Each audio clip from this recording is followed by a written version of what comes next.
what you got to understand is that Jews are alone in that we do not want everybody to become Jews. I am very happy that there are billions and billions of people around the world who are Christians and Muslims, but I don't want you trying to convert us.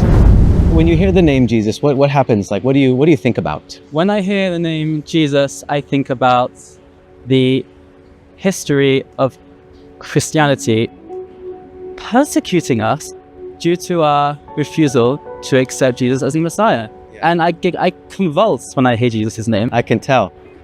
I can tell. Do you think that Jesus has anything to do with those persecutions? No, I don't. That's really mature of you to say that too. We're actually Jewish believers in Jesus. You know, born Jewish. I could see your blood boiling right now, but I get it. You know, both of us come from the same. Are your parents Jewish, both of them? Yes. And your grandparents and everything, both sides? Much, yeah, same here. And your parents, like your history was religious? Very much, yeah. How would you know that faith in Jesus is wrong? Because the Tanakh says so. Really? Yeah. And what does it say? The prophecies in Yechezkel, in Daniel, that the Messiah is going to do certain things. Right. He's going to gather Jews in from all four corners of the earth. He's going to make Torah known throughout the earth, or at least throughout the Jewish people, and he's going to build the third temple. And in Jesus' time, the opposite of these things happened. Right. I mean, I know that there's room in Orthodox Judaism for two Messiahs. Have you heard of that? Ben Yosef and Ben David? I am familiar with that, yes. Mashiach ben Yosef, the way I understand it, is very much the material redemption of the Jewish people, and Mashiach ben David is the spiritual redemption. I just believe that the Mashiach ben Yosef was still fulfilled in the same person, in Yeshua.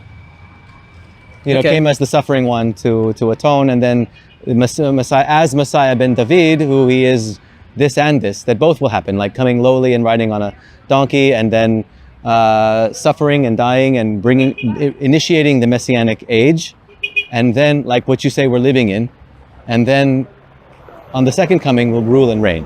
Right. You know, and so we actually do believe that even though there are certain prophecies that haven't been fulfilled, that they will be also. So we have a similarity. We just disagree on who it is. You know what I mean?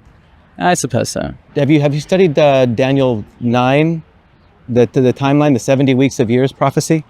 Yes, I would need to revise it, but I've learned it. Yes. Okay, wow. Because it's a bit of an interesting mathematical equation that has the Messiah coming and establishing his messianic mission before 70, before the destruction of the second temple. You would have to show me that in text.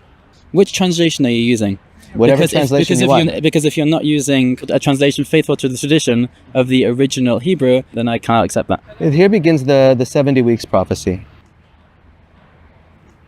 I honestly haven't learned this in a while, so it's complex. Have to... Well, just check it out, because what this talks about is there's a specific time period by which an anointed one comes, is cut off from his people, and is an atonement. And this has to happen before a certain period of time, before 70 AD, before the second temple. You believe that he hasn't fulfilled certain prophecy. I do too. But the Tanakh never says when that's going to happen, that Messiah is going to come and then all of it's going to happen all at once. Have you ever read the New Testament before? No. Have you ever wondered what's in it? Not really, no. Really?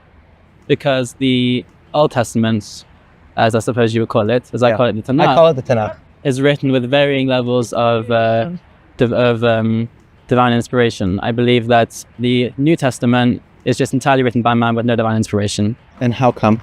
Because the era of prophecy stopped earlier on in the Second Temple, and the entire era of Christianity starts only late in the Second Temple. So there is no room for prophecy there. And what leads you to believe that prophecy ended there?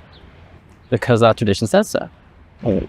Tradition? Because Rabbi Yehuda Levi says so in the Kuzari. I see. What do you think is in the New Testament? I really don't care. Yeah? I'm sorry, but I really don't care. Yeah. I appreciate your honesty.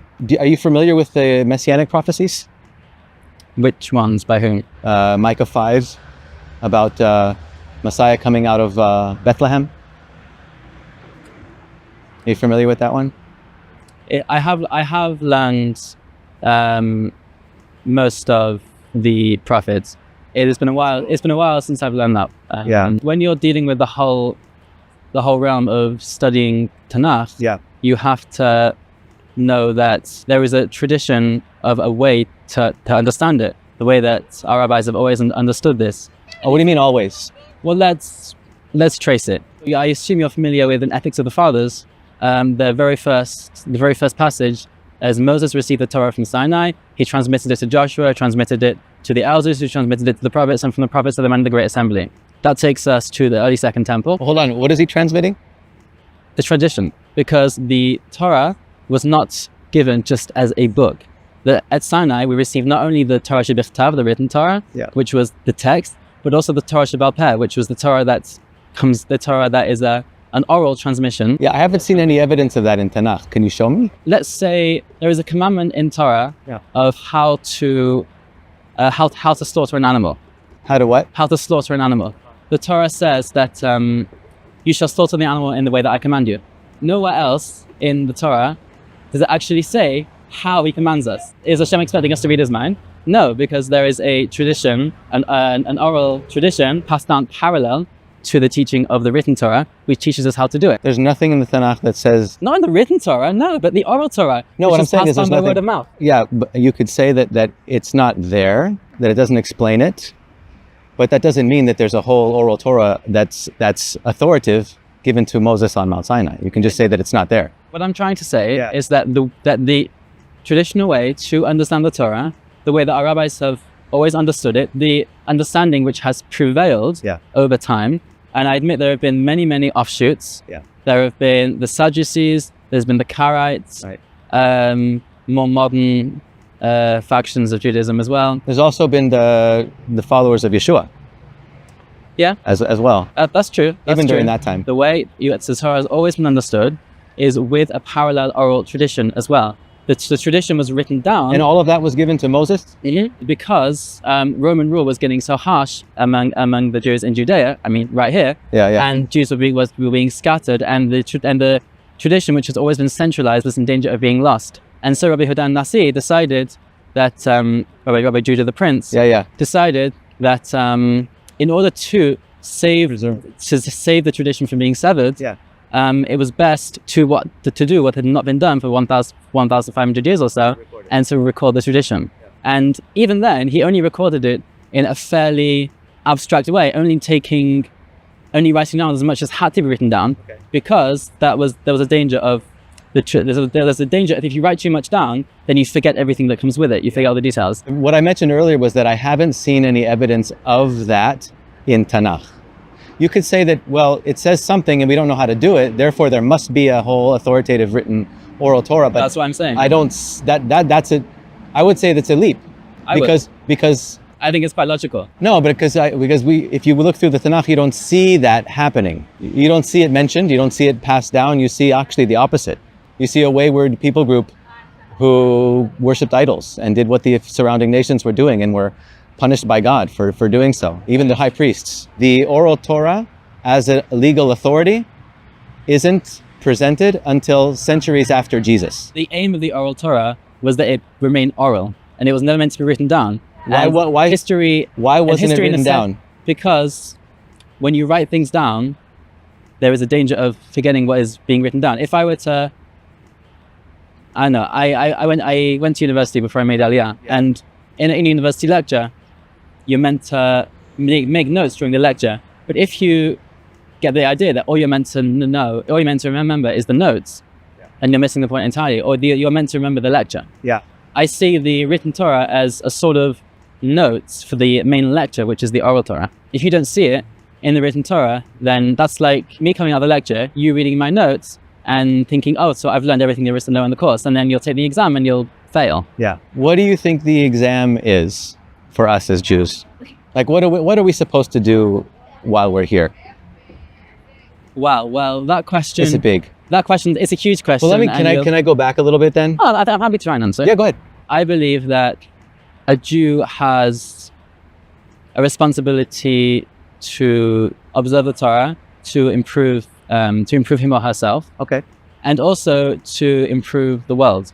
Okay. We do this by building a Jewish state in the land of Israel in the spirit of the Torah that reveals God in all aspects of life. Okay.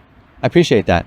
In the book of Isaiah, it talks about how blessed are the feet of those that share the gospel, that share good news, that publish peace, that publish salvation. How is a Gentile person supposed to know the God of Abraham, Isaac, and Jacob? If we're doing our job right, then Well, how would you do it right? any individual, I guess, Gentile who meets a Jew will hopefully be inspired and encouraged by the conduct. That's pretty cool. So you said that if they met a Jew, I've seen throughout the history, throughout the last 2,000 years, billions of Gentiles believing in the God of Abraham, Isaac, and Jacob because of Jesus, the Jew. When God says to Abraham, you are going to become the father of a nation who are going to bring the Jewish people, going to bring mankind back to awareness of me. And be a blessing to all nations, yes? Yeah, and I mean, it's in Genesis 12, verses 2 and 3. Right. The arc of human history in the Torah view is to bring all of mankind back to an awareness of God. For quite a while, more than 1,000 years, you've got the Israelites who become a nation, but they are not really successful in influencing the Canaanite surroundings to like awareness of God. In fact, I would say the opposite happens. Right. They are influenced, and it happens many times. Look in the book of Judges. And Well, that's why I pushed back with regards to the unbroken oral Torah coming down, because when you don't see that, you see what you just said. Idol worship, you see the Israelites becoming more like the surrounding nations instead of them bringing them in. And nowhere there was a select few that came through. what are you trying to say? The Tanakh points to us as a people not even obeying the written law. The whole point of the oral Torah Yeah. is that it is flexible in that it allows us to adapt to ever-changing realities, but the principles remain the same. As humanity evolves, his law can adapt and be adjusted or amended or added to, because obviously today things are really different than they were back then. There is no way that the Torah can be added to or subtracted from. That is a grave violation of the Torah. It is certainly better for people to recognize some form of God, which has some kind of morality with it, than to be stuck in paganism, murder, and violence. But you would say that it's not true, though, the Islam and Christianity. What you've got to understand is that Jews are alone in that we do not want everybody to become Jews. I am very happy that there are billions and billions of people around the world who are Christians and Muslims, but I don't want you trying to convert us. The Jewish understanding, and I hope this doesn't come across as arrogant, You can feel free. is that we are meant to be kind of walking out in front, leading the world back to God. And how would they find out about God? If we're supposed to follow the God of Abraham, Isaac, and Jacob, including the Gentiles, how would they find out about him? We believe in Jewish tradition that a Gentile who follows the 7 Noahide laws is guaranteed a portion in the world to come. But where would they find those? Because they're not in the Tanakh. And if they're in rabbinic literature, how would they actually get to rabbinic literature to find out what their role is on the earth? So this is where kind of we diverge, is because we believe that Yeshua, who came in the first century, who fulfilled the prophecy that was supposed to be fulfilled by the Messiah ben Joseph figure, he brought the knowledge of God and Torah to the entire world. So he said he specifically came for the Jewish people, specifically. And then he sent his disciples out to the rest of the world to share the gospel, which goes on the footsteps of Isaiah 52:7, which talks about blessed are the feet of those on the mountain who go out and share the good news, publish peace, and publish salvation. And we believe that he came and did that on time. And instead of being two messiahs, that he's one that comes twice. And so there's not a Messiah ben Joseph, which isn't recorded also in Tanakh, but he is Messiah ben David. Just because it's not recorded in Tanakh, it doesn't mean it doesn't exist. Yes, but I believe that Tanakh points us to a specific individual. Okay, you can believe that. Yeah, I know. Well, I'm going to come your way a little bit. I've been studying Talmud a bit, and I have Sfaria on my phone. I read through it, I study it, I look at Chabad.org also. I look at Rashi's commentaries, and I try to make sense of it all and see things. Saying that you refuse, or you would never ever open the New Testament, even to look at it, to see what it actually says in there. Do you think that that's like open or Am I being closed-minded? Because if you don't know what's in it, then you don't know what it talks about, and you don't know how it relates at all to a faith that actually predates, I'll just say this for your sake, predates the written oral Torah. If you believe, as I do, that the written oral Torah is the oral Torah, then the oral Torah predates Christianity. It has to. But I've never found evidence of it as a binding oral authority given to Moses on Sinai. I haven't seen that. I've seen it in tradition. So you need to look at it. Well, you'd think that something so massive and so important would be visible, at least in Tanakh, and it's not, or surrounding Jewish literature at the time, or even in the New Testament, which is Jewish literature as well. The Jewish people are called by God himself in the Torah an am kashe orech, which is a stubborn people. That wasn't a compliment, by the way. I choose to take it as a compliment. Yeah, but it wasn't, though. In the Tanakh, it's not meant to be a compliment. Believe me, we read it in the Torah a couple of weeks ago. I know it's not meant as a compliment. However, it is a fact. It has dual aspects. A negative aspect is that we are often too stubborn to listen to each other. However, a positive aspect of that is that we are stubborn enough to resist outside influence. A Jew who sticks to the tradition will be the ones who have recognizable Jewish descendants. And what does it mean to stick to the tradition? Are there people that don't? Do you stick to it? I try my best.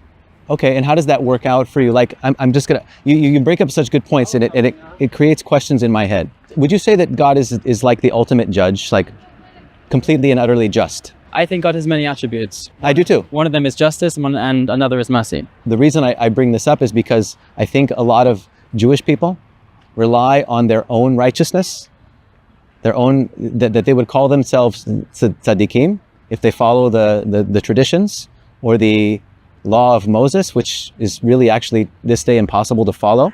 That doesn't take into consideration the fact that there is a lot of, I admit that without a temple, there are a lot of commandments which are impossible to follow. Yeah. However, that doesn't mean we haven't been doing our best trying to follow what we can. Well, it could also mean that there was an era that came to an end and a new covenant came in. No, I don't think so. Well, I mean, there was a new covenant promised in Jeremiah. God will bring a new covenant with the house of Israel and the house of Judah, not like the Sinai covenant. So if that's not the covenant, then what is? Even though I may not know enough Torah to be able to refute everything I don't know enough, dude. I can't refute everything. There's people that can tear me to shreds with regards to arguments, but it doesn't mean they're right. It just means they're really good at arguing their point. What I say doesn't mean that I'm right, and what you say doesn't mean that you're right. I think there's truth in the world, and it's for us to find that out, especially as Jews. You see faith in Jesus as going out. I see faith in Jesus as coming in. I see faith in Jesus as coming in for a Gentile. Right. I see it for a Jew as going out. Yeah, but if he said he came specifically for the people of Israel, then it's actually for us, to the Jew first. He can say what he wants. It's not for us, and you will never ever be able to sell your message to the masses, to the Jewish masses. First of all, it's happening, but second of all, it's not I can't do that. I can't change somebody's heart. I can't convert anybody. And if you think of it as a conversion, the only conversion I see is from sinner to forgiven, not from a Jew to a non-Jew. I don't see any conversion there. I don't believe that a Jew who chooses to believe in Jesus is no longer a Jew. But I do believe that they are no longer a practicing Jew. Because they've broken commandments? Not because of broken commandments, but because you're going against some of the most fundamental Jewish beliefs. Like what? Belief in one God, for a start. Belief that God is incorporeal. I can never accept that God came down to earth in the form of a man. Really? Yeah. Even though you seem to know Tanakh pretty well. Jacob, I've seen God face to face and my life has been delivered. Abraham ate with a man who called him Yud He Vav He. And you think all of that is meant to be taken literally? Absolutely. I don't. Absolutely. Yeah, because it doesn't fit. I don't know if you're familiar with Maimonides' 13 principles of faith. Yes. Well, the third one is that God has no body and no physical form.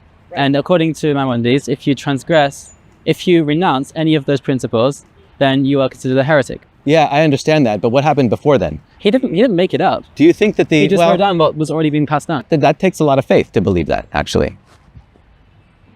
But that's okay. I mean, we have faith in things that we haven't seen. But anyway, I don't want to take too much more of your time because you've been gracious to me. I appreciate that. The bottom line is I'm going to remain stubborn. Yeah. I don't think that makes me close-minded. I think that makes me faithful. Talking to you has been enlightening for me, and I appreciate that. Thank you, Isaac. Can I shake your hand?